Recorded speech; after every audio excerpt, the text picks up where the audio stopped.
किसान भाइयों, गेहूं में पहला पानी लगाने का समय है। तो आज की इस वीडियो में हम बात करेंगे गेहूं में पहला पानी कितने दिन के ऊपर लगाना चाहिए और पहले पानी के साथ में हम यूरिया तो डालते हैं, यूरिया के साथ में कौन सी खाद मिक्स करके डालें जिससे इस समय के ऊपर पौधे में ज्यादा से ज्यादा कल्लों की संख्या निकले और ज्यादा से ज्यादा फुटाव हो। तो इस बारे में बिल्कुल कम शब्दों में आसान भाषा में पूरी जानकारी आपको इस वीडियो में मिलेगी। वीडियो को पूरा देखना। चलिए शुरू करते हैं। सबसे पहले बात करेंगे गेहूं में पहला पानी कितने दिन के ऊपर देना चाहिए और इसके पीछे क्या कारण है। तो आपने आमतौर पर सुना होगा कि गेहूं में पहला पानी 21 दिन के ऊपर देना चाहिए, लेकिन 21 दिन के ऊपर क्या कारण है देने का, यह भी आपको पता होना जरूरी है। 21 दिन पर गेहूं में क्या होता है, नई जड़ें निकलती हैं। जब गेहूं का बीज का अंकुरण होता है तो जो जड़ें निकली थी उनका काम अब खत्म हो जाता है, वे जड़ें अपने आप अब खत्म हो जाएंगी और गेहूं में ऊपर की तरफ नई जड़ें निकलेंगी जो मोटी मजबूत जड़ें होंगी। अब आगे का पौधे का विकास इन्हीं जड़ों के द्वारा होगा लास्ट तक। गेहूं में 21 दिन की अवस्था को CRI स्टेज बोलते हैं, क्राउन रूट इनिशिएशन, जो मैंने आपको बताया। इस समय पर नई जड़ें निकलती हैं। तो जरूरी नहीं है कि ये आपके गेहूं में 21वें दिन पर ही हो सकता है 2-3 दिन पहले भी नई जड़ें निकल आए, हो सकता है 4-5 दिन के बाद में भी पौधे में नई जड़ निकल आए। ये डिपेंड करेगा आपके खेत के अंदर मिट्टी कैसी है, कब आपने बिजाई करी, उसको मौसम कैसा मिला है, उस हिसाब से CRI स्टेज 21 दिन से 2-3 दिन पहले और 2-4 दिन बाद में आ सकती है। तो ये भी जरूरी नहीं कि 21वें दिन ही आपको पहला पानी देना चाहिए। फसल की कंडीशन के हिसाब से आप 21 दिन से 2-3 दिन पहले भी पानी लगा सकते हैं, 5-4 दिन बाद में भी पानी लगा सकते हैं। यानी कि 18 दिन से लेकर 30 दिनों के बीच में कभी भी आप गेहूं में पहला पानी लगा सकते हैं, लेकिन 18 दिन से पहले ना लगाएं और गेहूं में 30 दिन से ज्यादा लेट पहला पानी ना करें। अगर फसल में पीलापन है, बढ़वार नहीं है, फसल कमजोर है, तो आप उसमें हल्की सिंचाई 21 दिन से पहले भी दे सकते हैं। अगर भारी मिट्टी है, नहर का पानी लगता है, फसल की बढ़वार फैलाव अच्छा चल रहा है, तो जरूरी नहीं 21 दिन पे पहला पानी लगाएं, आप 25वें दिन 27वें दिन पर भी पहला पानी लगा सकते हैं। ये तो बात करी पहले पानी की। अगली बात आती है कि पहले पानी के साथ में खाद कौन कौन सी डालें। तो पहले तो आपको ये पता होना चाहिए कि गेहूं के लिए जरूरी पोषक तत्व कौन कौन से हैं, यानी कि गेहूं को कौन कौन सी खाद की जरूरत पड़ती ही पड़ती है। ये चीज आपको पता होनी जरूरी है। सबसे पहले तो गेहूं के लिए नाइट्रोजन, फास्फोरस, पोटास और जिंक, ये 4 पोषक तत्व तो बेहद जरूरी हैं।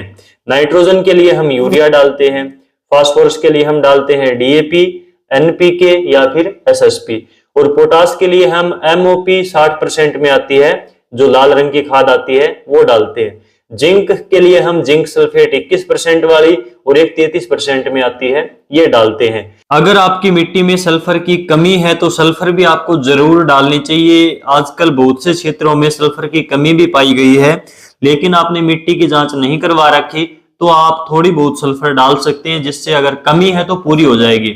माइकोराजा, सागरिका, बायोविटा, ये प्रोडक्ट भी कुछ किसान भाई डालते हैं और इनका ट्रेंड भी धीरे धीरे बनता जा रहा है, लेकिन ये प्रोडक्ट महंगे आते हैं, इनके ऊपर एक्स्ट्रा खर्चा करने की आपको आवश्यकता नहीं होती। ये किस कंडीशन में आपको फायदा पहुंचा सकते हैं, गेहूं की फसल में कब डालने चाहिए, इसके ऊपर आगे वीडियो में हम चर्चा करेंगे। सबसे पहले बात कर लेते हैं नाइट्रोजन की, यूरिया की। तो यूरिया की मात्रा 30 किलोग्राम से लेकर 45 किलोग्राम तक आपको 1 एकड़ में डालनी है। दूसरे पानी तक नाइट्रोजन यानी कि यूरिया की मात्रा पूरी कर देनी है आपको। यूरिया की मात्रा सबके लिए एक समान नहीं हो सकती, मिट्टी के हिसाब से, आपके खेत की कंडीशन के हिसाब से और फसल की कंडीशन के हिसाब से कम ज्यादा यूरिया की मात्रा आप कर सकते हो। जो नॉर्मली डोज थी वो मैंने आपको बता दी है। फास्फोरस की बात करें तो इसके लिए हम डालते हैं DAP, NPK या फिर SSP। अगर आपको बिजाई के टाइम पर ये खाद नहीं मिली, DAP वगैरह, तो आप पहले पानी के साथ में इस समय पर डाल सकते हो। अगर आपको DAP मिल जाती है तो 30 किलोग्राम एकड़ के हिसाब से आप डाल सकते हो, और DAP के साथ में यूरिया की मात्रा आपको कम डालनी है, क्योंकि DAP से भी नाइट्रोजन पौधे को मिल जाती है। अगर NPK 12-32-16 आपको मिल जाती है तो 50 किलोग्राम एकड़ के हिसाब से आपको डालनी है, और इसके साथ में भी आपको यूरिया कम डालनी चाहिए, क्योंकि इसमें भी 12% नाइट्रोजन होती है। तो NPK अगर 12-32-16 आपको नहीं मिलती है, क्योंकि DAP के साथ में इसकी भी शॉर्टेज रहती है, तो जो दूसरी NPK आती है, NPK 20-20 11-11, 22-22, 24-24, 72 प्रकार की एनपीके आती हैं। तो उनमें से कोई भी ज्यादा फास्फोरस वाली अच्छी कंपनी के एनपीके लेकर आप उसका प्रयोग कर सकते हो। इनकी डोज परसेंटेज के हिसाब से अलग अलग रहती है। अगर एसएसपी यानी कि सिंगल सुपर की बात करें तो 70 से 80 किलोग्राम 1 एकड़ के हिसाब से आप एसएसपी डाल सकते हो, और एसएसपी के साथ में यूरिया की पूरी मात्रा आपको डालनी पड़ेगी, क्योंकि एसएसपी में नाइट्रोजन बिल्कुल भी नहीं होती। अगर हम पोटास की बात करें तो पोटास जो लाल रंग वाली खाद आती है एमओपी 60%, म्यूरेट ऑफ पोटास, इसकी मात्रा आपको 20 से 25 किलोग्राम डालनी चाहिए। जब से पोटास की कीमत काफी ज्यादा बढ़ी है, ये महंगी हुई है, किसानों ने इसको डालनी बंद कर दी। लेकिन पोटास 3 मुख्य पोषक तत्वों के अंदर आती है, इससे पैदावार प्रभावित होती है। तो पोटास की मात्रा चाहे आप कम डाल दो, पोटास आपको जरूर डालनी है, इस बात का आपको ध्यान रखना है। और जब से पोटास महंगी हुई है तो किसानों ने एमओपी को छोड़ दिया, और कुछ किसान जो डाल रहे हैं बायो पोटास डाल रहे हैं, और इसके ऊपर मार्केट में काफी ज्यादा लूट मची हुई है। किसानों को बहुत ज्यादा दाम के ऊपर बायो पोटास जो है वो पोटास के नाम पर पकड़ा दी जाती है, किसान डालता है, रिजल्ट नहीं मिलता है। तो इस चक्कर से आपको बचना चाहिए। जो म्यूरेट ऑफ पोटास आती है 60% वाली, वही डालनी है, चाहे आप कम मात्रा में डाल लो, इसका ही रिजल्ट आएगा। जो बायो में आप अलग अलग नाम से लेकर आते हो दुनिया भर की जो पोटास है, उसका रिजल्ट नहीं आएगा। ये चीज आपको ध्यान में रखनी है, इस चीज से आपको बचना चाहिए। अगर हम जिंक की बात करें तो 21% में आती है जिंक सल्फेट, और 33% में आती है। यूरिया के साथ में आप मिलाकर डाल सकते हो 21% वाली 10 किलोग्राम, 33% वाली 7 किलोग्राम।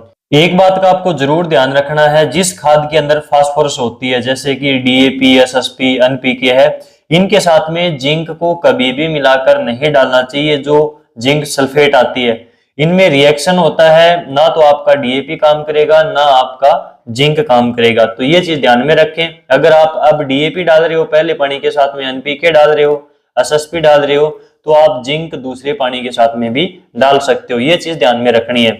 अब बात आती है सल्फर की। अगर मिट्टी में सल्फर की कमी है तो 90% वाली सल्फर बेंटोनाइट आती है, 80% वाली सल्फर WDG फॉर्मुलेशन में आती है, 90% वाली बिजाई के टाइम पर बढ़िया रहती है, और जो 80% वाली सल्फर WDG फॉर्मुलेशन में आती है, ये आप पहले पानी के साथ में डालते हो तो बहुत बढ़िया काम करती है। ये फंगीसाइड का भी काम करती है। आप इसको यूरिया, जिंक और डीएपी के साथ में मिक्स करके बिल्कुल डाल सकते हो। ये भी काफी किसान भाई बार बार पूछते रहते हैं।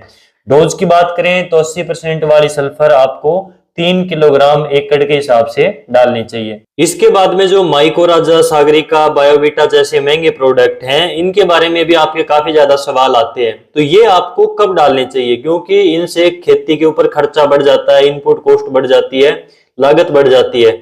तो ये आपको तभी डालने चाहिए जब आपको लगे कि आपकी फसल कमजोर है। मान लीजिए आपने गेहूं के अंदर पहला पानी लगाया, और जो ऊपर मैंने आपको खाद बताई वो जरूरी पोषक तत्व, जरूरी खाद आपने डाल दी पहले पानी के साथ में, फिर भी आपको लगता है कि 1 हफ्ता बाद में, 10 दिन बाद में भी उस खाद का रिजल्ट नहीं आ रहा, और आपको लगता है कि फसल कमजोर है, जड़ कमजोर है, नई जड़ें नहीं निकल रही, तो आप माइकोराइजा डाल सकते हो, जड़ों के अंदर बढ़िया काम करता है। फसल कमजोर है, पीलापन नहीं जा रहा, तो सागरिका और बायोविटा आप इनमें से कोई एक ट्राई कर सकते हो।